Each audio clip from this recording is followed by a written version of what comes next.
Hello everybody, my name is Khalid Siddiqui, and in this video I'm going to teach you guys how to use a TomTom One 3rd edition GPS unit. This little GPS unit is a very nice, well-built GPS which is much sturdy, strong, and long-lasting than the newer models because it can take a fall without breaking. It's a nice workhorse basically. So one of the nicest features of this unit is the fact that it can operate with a optional traffic receiver, which is a feature available on the newer models. Okay, so here's how we use this unit. The first thing you need to know is how to slide in the mount. The mount which attaches it to the windshield of your vehicle. Most people think that because the notches on the mount is right here, so this should be sliding right here like that, but that's not the case. The notches actually go the other way around, and the curvature goes in first like this. That's how you slide it in and out. So normally what you do is you snap this in and you put it in your windshield, and then leave it like this on the windshield and slide the GPS to it like that. And that's pretty easy. And this is how you lock it to the windshield. You push it firmly and press this down, it locks itself in. Now this is an aftermarket mount, which is a Garmin shaped design. The TomTom's original mount, you simply apply pressure on the center in order for it to get a good grip on the windshield. Okay, so now I'm going to plug in the power and start the session. That's how you plug in the car charger.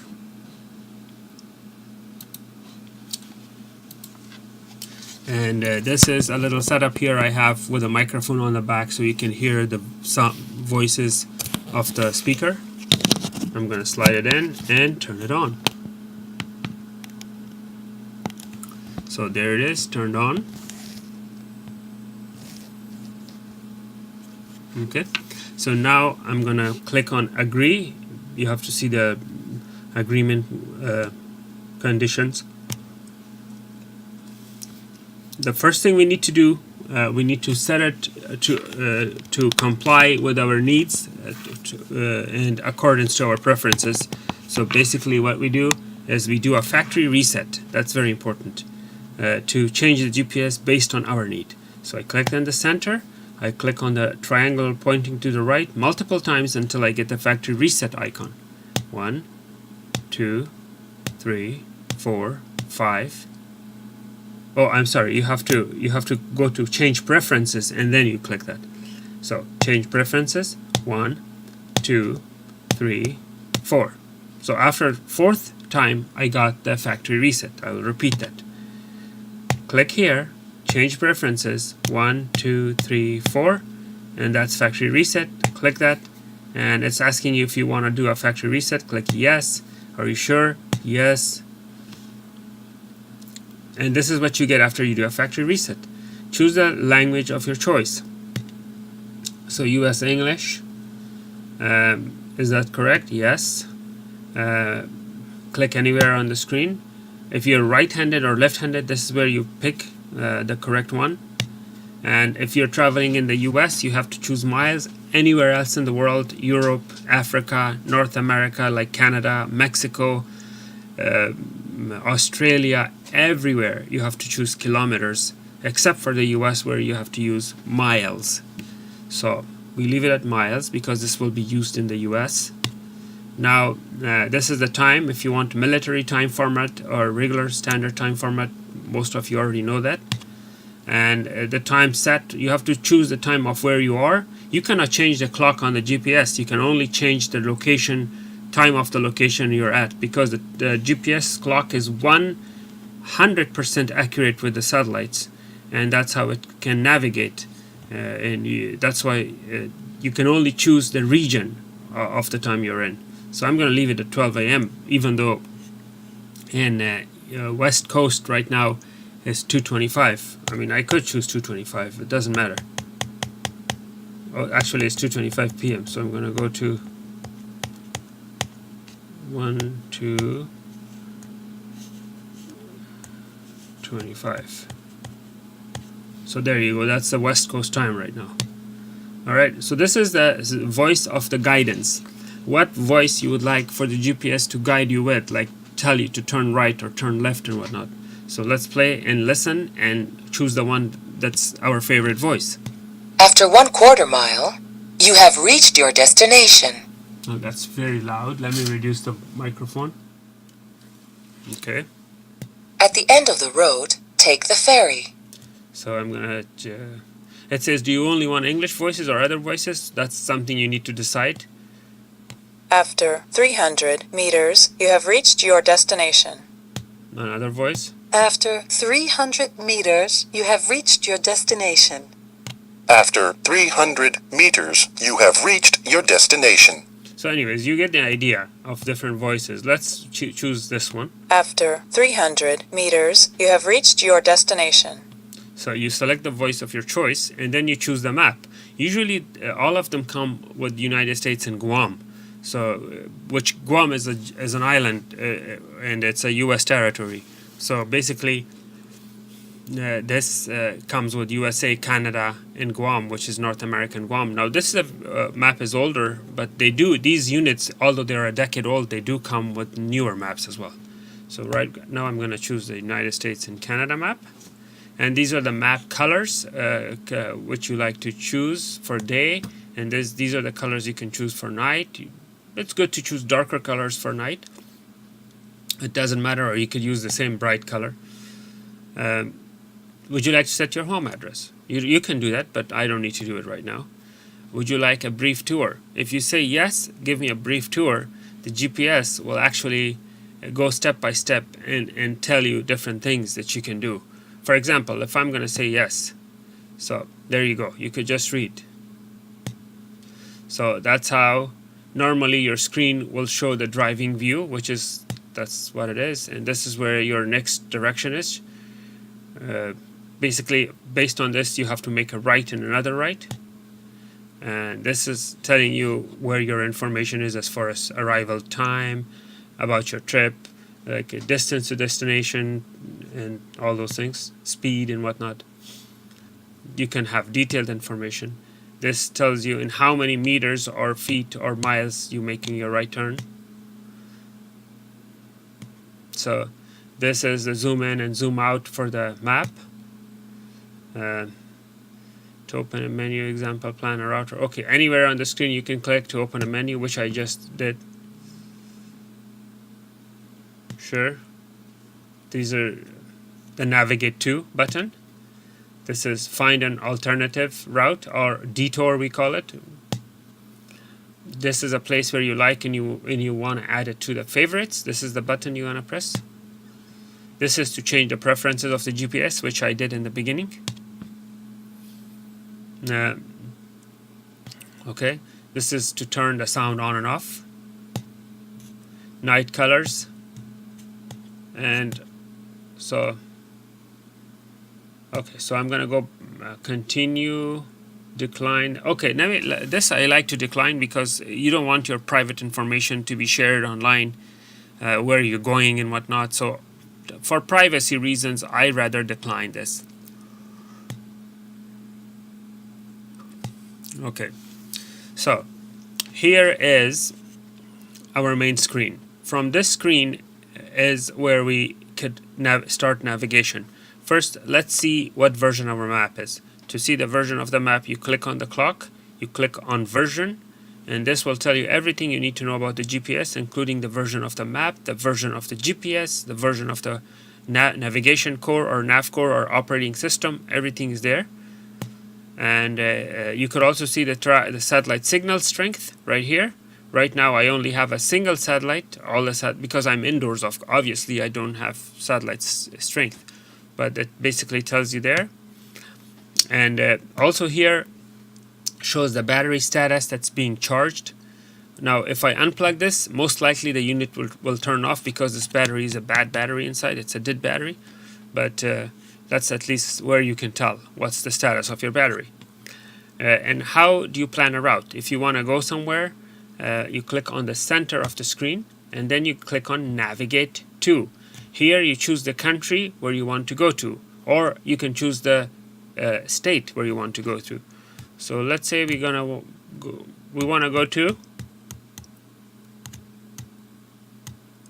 California, and let's say we want to go to some address, or let's say we want to go to a city. If you choose a city center, this is where you click, and these are the city centers that you can pick from, or you can type it in manually.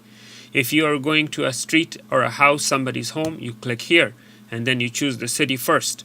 Let's say I'm going to Los Angeles. You first choose Los Angeles, and then you choose 10th Avenue, or enter it manually, or you could choose the number like 220, and done. Now, because there is no address by that name, it says none found, but there you go. 1900 did exist, so I'm clicking on that, so now it's calculating my route.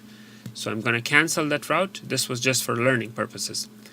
To adjust the volume, click here. You have reached your destination. And then you adjust it this way for maximum. Now see, I'm going to click again.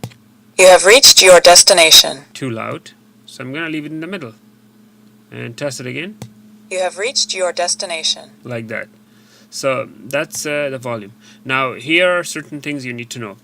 If I want to, if I need help, I click help me, and it's all different types of helps, like phone for help, drive to help, and all other good things. Where am I? It tells you your GPS coordinates, but it's not going to tell you right now because it doesn't have satellite signals.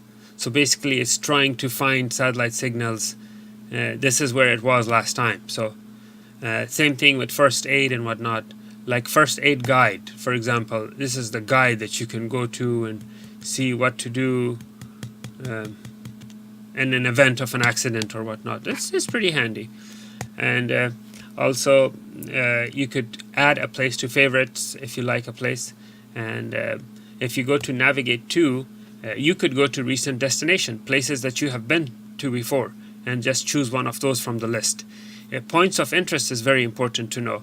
Point of interest is like gas stations, different things. Like right now, see, most of the points of interest are grayed out because this GPS doesn't have a signal, like satellite signals. That's why the points of interest are grayed out, because it doesn't see the closest gas station, because it doesn't know where I'm at right now. But if I would have been outside, then all these would be, visible. This is point of interest near you. This is point of interest in your route. This is point of interest near your home, and point of interest in a city. You could choose a city. Let's say I want to know the points of interest in Los Angeles. So here, the gas stations in Los Angeles, the restaurants in Los Angeles, hotels, parking garages, and then you could search airports. You could search all of these different things that you can find in that particular city of your choice, which you have chosen. So it is pretty handy to have that. Okay, we're going to go back and right click. Okay, point on map. This is also very interesting. Point on map is you click on it and it shows you the map. You click on a place on the map where you want to go to, and it will navigate you there. So it's basically very nice feature to have.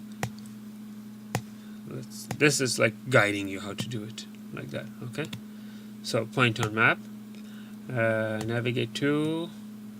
Okay, longitude and latitude is very important. Now this is something worth my face-to-face communication with you.